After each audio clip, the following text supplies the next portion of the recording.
Степан Дмитриевич Эрзя, Нефедов его настоящая фамилия. И мы помним, что мордовский народ имеет две этнические группы. Это Мокша и Эрзя. Принадлежа группе Эрзя, художник взял себе псевдоним. То есть вот это имя его народа стало его именем, ставшим известным на весь мир. Прожил довольно большую жизнь, более 80 лет, и значительную часть жизни работал за границей. Я вам расскажу. Художник стоял на пути революционного обновления искусства, скульптуры, опираясь на достижения мирового искусства и народного творчества эрзианского народа. То есть действительно художник создает высокое искусство, именно опираясь на традиции, не только достижения мирового искусства, но и традиции собственного народа очень часто. И поэтому, конечно, очень важно, что он здесь родился на нашей земле, и тянуло его всегда сюда, он возвращался, уезжал. И, конечно, сейчас его считают мордовским художником, но вообще-то это художник мирового уровня художник. Я вам покажу вот такую страничку, небольшая часть из того, что опубликовано о нем, поэтому списка книг, как обычно, я не даю. Сейчас это очень легко найти в интернете, и список этот очень большой. Вот на стенде вы видите и на экране. То есть очень легко по каталогу найти в любой библиотеке, взять в руки книгу, почитать, полистать и получить удовольствие. И, конечно, первые годы его жизни, его творческой жизни, они, конечно, ученические. Здесь он не проявил себя сколько-нибудь оригинально, но был талантлив. И отец его, Дмитрий Иванович, заметив талант сына, такую большую способность природную, определил его после окончания церковно-приходской школы в иконописную мастерскую. Алатырь – город с православными традициями.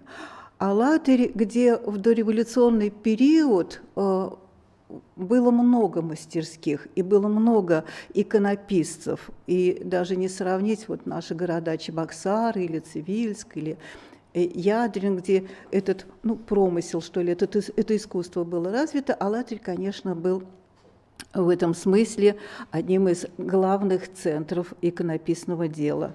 И не только иконописного, иконоуборческое искусство там было развито. И вот он учится, едет в Казань. В Казани известная мастерская Ковалинского, где он тоже получил хорошие знания по иконописанию.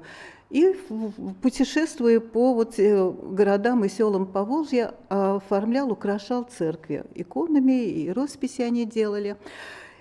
Но вообще скульптуры его и в Русском музее в Петербурге, и в Москве, и в других городах России, и за рубежом. И он был действительно покупаемым, живя за границей в Италии, во Франции и затем в Аргентине. И поэтому его работы, конечно, во многих коллекциях и частных, и государственных. Мне хотелось показать вам иконы и привязать, что ли, этого художника к нашей земле, к Чувашии, к республике, именно потому что Алатырь – это сейчас Чувашия. И здесь мне хочется показать несколько икон. Это очень интересная история. О ней, в общем-то, почти нигде не пишут, но я нашла несколько икон, которые, предполагаю, сделаны им именно Степаном Эрзей. Недалеко от Алатыря существует такое городище Промзино, где случилось чудо. При Иване Грозном еще в 1662 году, по-моему, было явление иконы образа Николая Чудотворца в тот момент, когда крепость, построенную Иваном Грозным, осадили донские татары. И явление этой иконы над крепостью как раз и спасло это поселение. Враги отступили, и с тех пор этот образ стал почитаемым, и этот образ создавался в живописи, в скульптуре. Но в первую очередь, конечно, это была живописная икона, хотя первообраз, считается, был каменным. Стали писать образ иконы Николая, святителя Николая Промзенского. То есть этот извод, он существует только в Алатырском, Ульяновске теперь регион, вот и Алатырский регион, только вот в этой местности. То есть это такая местная икона, она сохранилась в Алатырском музее, деревянная, почти в человеческий рост. А вот эти две маленькие иконы, они, вероятно, как раз и созданы художником, будучи еще совсем молодым человеком, он решил заработать денег. И вот он в своих воспоминаниях сам пишет, что в праздник Вешнего и Зимнего Николы к этому храму на городище собиралось очень много народу, много было паломников, и этот образ можно было продать хорошо. И он решил из гипса и потом раскрашивать.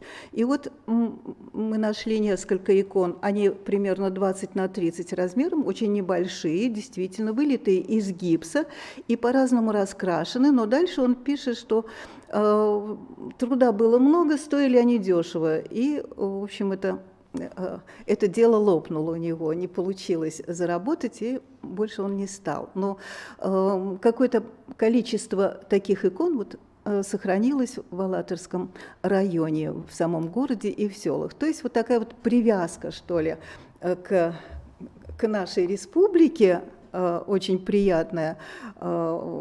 Если, наверное, заняться глубже этой истории, наверное, можно найти еще какие-то воспоминания, хотя почти все опубликовано, все архивные материалы, какие есть, и, наверное, можно найти еще несколько икон, которые, наверное, были сделаны Эрзей. Но не это главное. Сейчас мы, конечно, говорим о нем как о великом художнике, о большом художнике, который создал очень много произведений. Вот вам, пожалуйста, фотография его 1902-1904 годы, фотографии, когда он решился поехать в Москву и поступил в училище живописи, ваяния и зодчества. Вы знаете, это одно из самых старых художественных училищ в России. Вот, и там он учился сначала на живописном отделении, как раз фотография справа, он с палитрой и кистью в руках, но очень скоро перешел на отделение скульптуры, учился у Волнухина и получил хорошие уроки, конечно, хорошую школу скульптурную. Это его учебная работа. И здесь мы уже можем увидеть, насколько современно, можно сказать, современно его манера, потому что начало XX века – это еще увлечение импрессионизмом. И вы помните,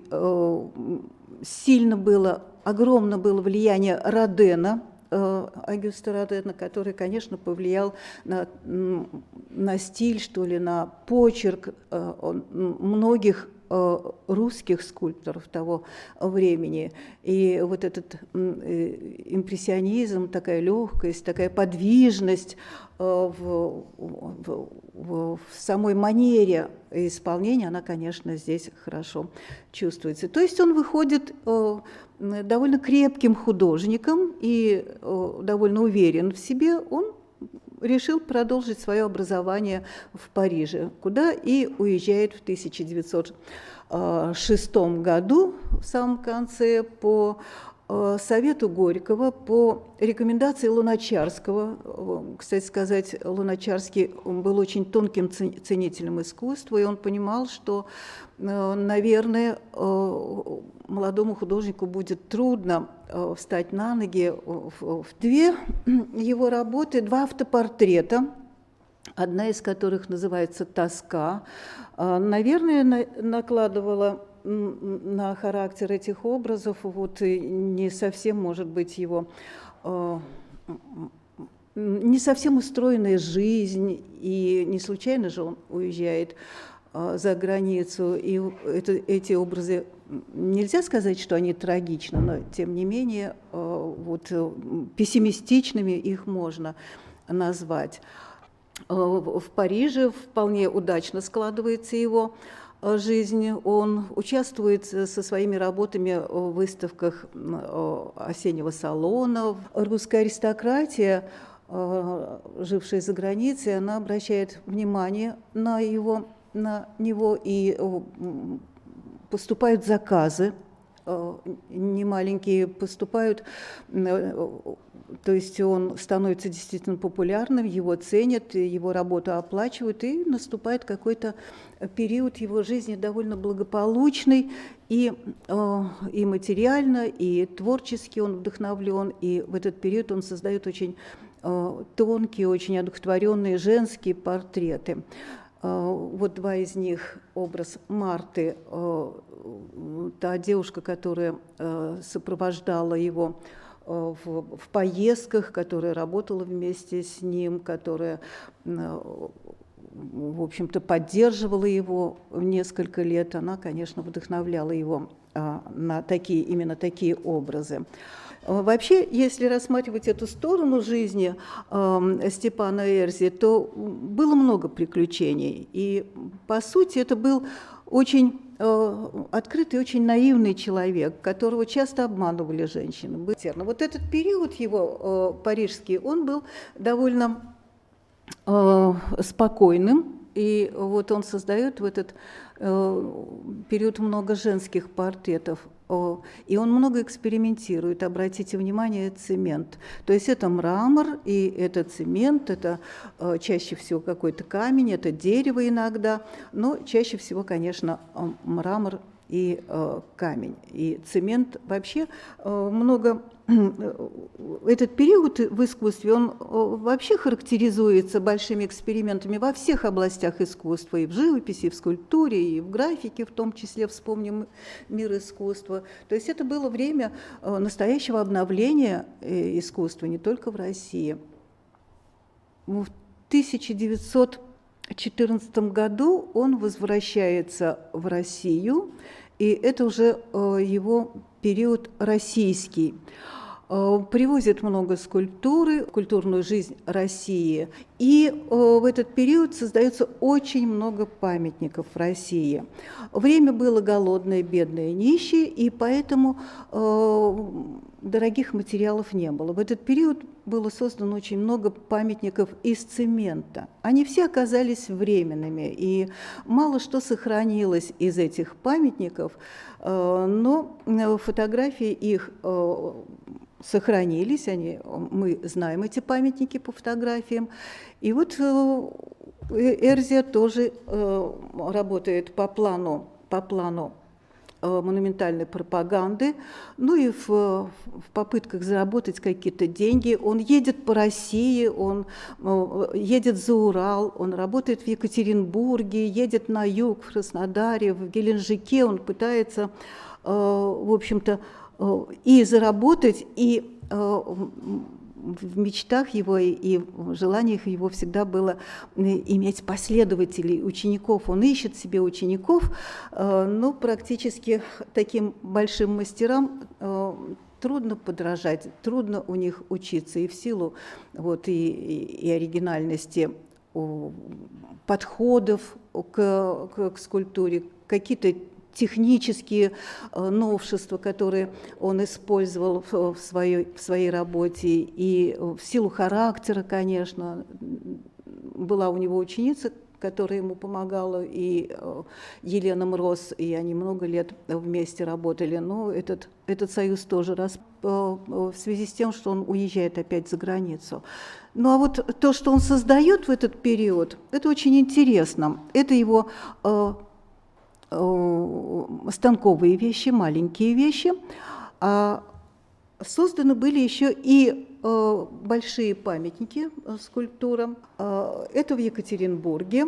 Это работа сделана из мрамора, но она была поставлена, то есть сама скульптура была поставлена на постамент, где когда-то стоял, то есть до революции стоял памятник Александру II. Вот, то есть все это снесли по плану монументальной пропаганды, всех царей, тиранов и деспотов, и был составлен список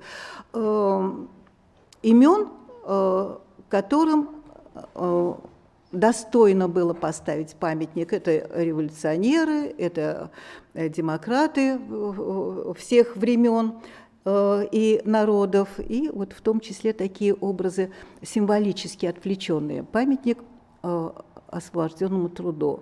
В 2020 году он был поставлен, и в 26-м уже снесен.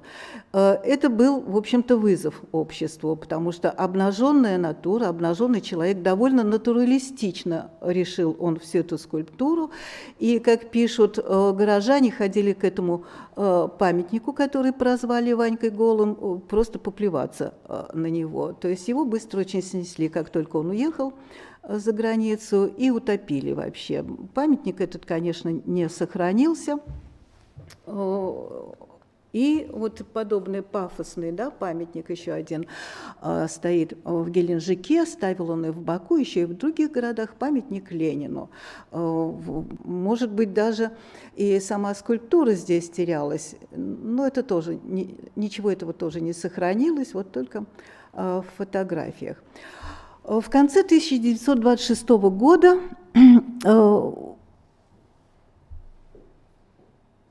со своей выставкой Эрзя едет в Париж, и это был тот момент, когда он уехал из России на долгие-долгие десятилетия, то есть более 20 лет он уже не возвращался из-за границы.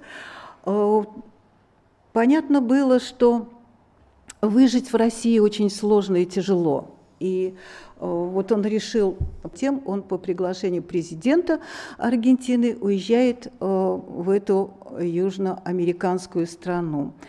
И там остается вот на эти долгие годы.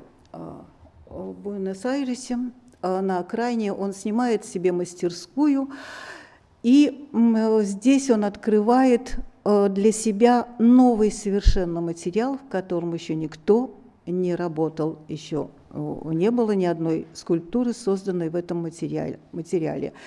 Дерево квибраха или кибрача, как сейчас у нас чаще всего называют, это дерево невероятной твердости. Из этого дерева делают шпалы железнодорожные, и обрабатывать его невероятно тяжело. Он открывает это дерево для себя, и хотя это очень трудоемкая работа, он создает в этом материале огромное количество произведений, огромное количество, сотни просто произведений он создает. И это дерево имеет наросты, такие, знаете, сплавленные массы буквально, обтекающие вокруг ствола. Это очень объемная масса корней, которую он тоже использует. Это очень богатая фактура и корней, и самого ствола, самого дерева. И часто он создает просто мозаику, он склеивает куски этого дерева для того, чтобы получить большую скульптуру, большую объемную скульптуру. Вот. Ну вот, пожалуйста, вам портрет Бетховена, который довольно большой по размеру, я вам скульптуры. И вот здесь вот как раз мы видим очень тонкую обработку лица и масса, которая как нечто естественное, природное буквально оплывает вокруг этого лица, окружает это лицо, делая весь образ очень динамичным, очень экспрессивным. Более метра высотой эта скульптура, и эта скульптура принадлежит Петербургскому государственному русскому музею. В этом музее более 30 скульптур. сейчас находятся, и в экспозицию тоже некоторые из них периодически входят, эти произведения. Это образ Иоанна Крестителя. И вот я вам как раз поставила фотографию, где мы видим в полный рост самого скульптора и размер головы Льва Николаевича Толстого, который он создал в 1930 году. Льва Николаевича Толстого он знал лично, они общались в Москве в начале еще самого XX века, когда он приехал в Москву. И работу он сделал уже, естественно, после смерти Льва Николаевича по воспоминаниям и зная его как человека, он посмел создать такой очень напряженный, очень динамичный, наверное, нервический такой образ, который, конечно, выдает метущуюся душу или его неуспокоенность Льва Николаевича Толстого, особенно в конце жизни. Вы же помните этот трагический период его жизни, когда он уходит из дома. То есть эту историю, конечно, скульптор знает, и он создает этот метущийся образ, именно образ отца, тоже сделанные за границей, это тоже Кебраччо. И здесь какая-то размытость и расплывчатость. Отец ушел давно уже из жизни, и такое воспоминание, наверное, в душе художника такой образ расплывчатый именно потому, что это ушедшее, уже уходящее из его памяти возможно. То есть он по-разному очень подходит к каждой личности, и именно в манере его, выражения его, отношения, что ли, его к этим образом, к этим людям. Создает он и скульптурные, не портреты, а фигуративную скульптуру. И ее не так много, конечно, у скульптора. И это тоже Кебраччо, заметьте, он исключительно в дереве работал в это время. И здесь невероятно просто динамичная скульптура матери, такой порыв, когда она обнимает свое дитя, как будто защищая, хотя в целом, конечно, здесь ничего не происходит, кроме этого соприкосновения, да, но такой момент защиты, что ли, мы чувствуем, понимаем именно потому, что динамичен сам силуэт, и он деформирует иногда скульптуру, он может увеличить. Вот здесь мы видим, это не просто фотография, такая масса бедра и, в общем-то, изогнуты ноги несколько неестественно, голень. И движение очень сложное, возможно, в жизни почти невозможное, даже сказала бы, но для динамики, для выразительности он деформирует фигуру.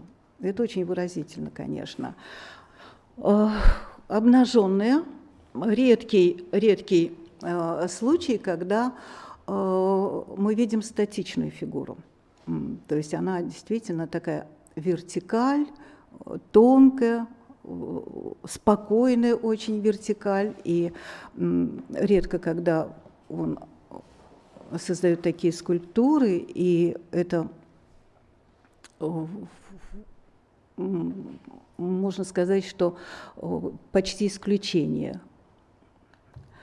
Это для него характерно. Танец балерины, образ он создает Кебраччо, тут уже предельная динамика, предельный момент действия, невероятно мощный, сильный. И фигура практически не прочитывается. Трудно сказать, в каком образе мы видим ее, в каком образе он ее изобразил. Это вместо тела, это большая масса, вероятно, какого-то костюма, но посмотрите, диагональные движения ее складок, нечеткие, не размытые, но очень мощные массы, они еще более добавляют этой динамики, усиливают эту динамику. И как стрелы, вот и нога ее вытянутая на первом плане, и рука, которая поднимается над головой. То есть вот этот вот разрыв какого-то цельного силуэта, оно дает невероятный такой силуэт, очень смелый и очень динамичный. И еще более смелое решение Моисея 1932 года. Много фотографий очень можно найти именно образа Моисея. Один из самых выразительных и самых фантастических, наверное, образов у скульптора. Ну, вы помните, это пророк ветхозаветный Моисей, проживший несколько сотен лет, очень долго и долго, и лицо его как будто иссохло уже. Оно, все, что окружает это лицо, оно динамично, невероятно, и поэтому вот это ощущение внутренней жизни, внутренней еще энергии большой и мощной, вот таким способом он дает нам это ощущение жизни. Вот еще одно. Кебрача, почти черного цвета, очень выразительный портрет, и само дерево дает вот это богатство портрета аргентинской женщины. Понимаем, что именно такой тип видел он в своем окружении и не мог его изобразить. Испанка.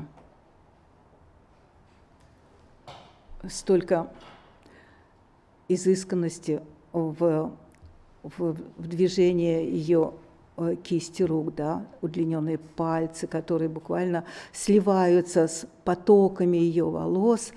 И эта рука на втором плане, она усиливает еще более обработанную, еще более тонко обработанную голову, лицо, то есть. И эти объемы дают блеск,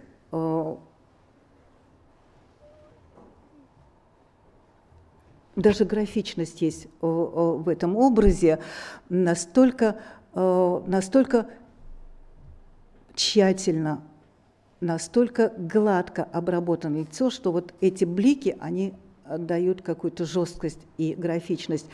И тем более в сравнении с этой вот жесткостью и линейностью, тем более мягкими потоками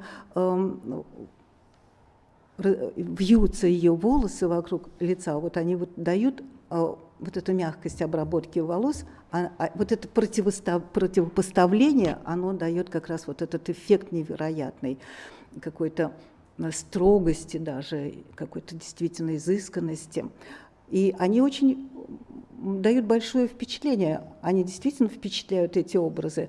Когда разглядываешь скульптуру Эрзи вот в подлинниках, на выставках, в натуре, то они, конечно, дают такое сильное впечатление, такая невероятная красота, что вот просто невозможно отойти, хочется наслаждаться и рассматривать эту скульптуру. Это очень, очень художественно, это очень эстетично, это очень красиво, это действительно просто завораживает. Ну вот еще одна работа «Женский портрет». У него много портретов, которые так и называются «Женский портрет». И все, мужской портрет. У них действительно очень много. То есть это для него даже не важно, аргентинка, испанка или русская женщина, а образ юности, может быть, вообще женский образ. Самое большое, наверное, количество в его творчестве образов женских, наверное, более всего. И этот образ, рассказывая об этих портретах, не хочется повторяться. А повторяться приходится, потому что много портретов, созданных в одной и той же манере. То есть вот тонкая, очень тщательная обработка лица и динамика и разнообразие вот его приемов в обработке всего остального, что окружает это лицо. В 1950 году Эрзя возвращается в Россию, уже в советскую Россию, и вместе с ним на корабле в Одессу прибывают его работы, созданные за 23 года, которые он провел в Аргентине. И здесь вы видите и общий вес этой его коллекции, и очень большое количество ящиков, в которые были запакованы эти скульптуры. И он, приехав в Россию, надеется на тот же самый успех, который он испытал за границей. Но, вы знаете, отзывы были самые разные, и от восхваления до такой очень жесткой критики его. Форма его скульптур была непривычной, обработка непривычной дерева, то есть это было совершенно незнакомое искусство. Если вспомнить наших скульпторов первой половины XX века, конечно, и Веру Мухину можно вспомнить, и Голубкину, которая особенно была близка по манере своей к Родену. Она училась у Родена в Париже, но, тем не менее, они не доходили вот до этой крайности, когда до крайности обработки, что ли. То есть в одном образе обработка материала, дерева или камня, или мрамора, она все-таки имела какое-то единое начало. У Эрзи это часто столкновение, да, манеры, столкновение вот, обработки, совершенно противоположное отношение вот, к обработке лица и к обработке всего остального, что вокруг. И это было непривычно, и, конечно, его работы какое-то время мало выставлялись, и он сам пишет о том, что он разочарован, что он, в общем-то, хотел здесь работать, хотел создавать школу скульптурную, и он подарил почти все свои работы государству, и, вы знаете, он умер довольно бедным человеком, он снимал мастерскую в Москве, работал там до последних лет своей жизни, но вот такого успеха, какой он имел за границей, здесь он не знал. И, конечно, его имя так высоко подняли уже после его смерти.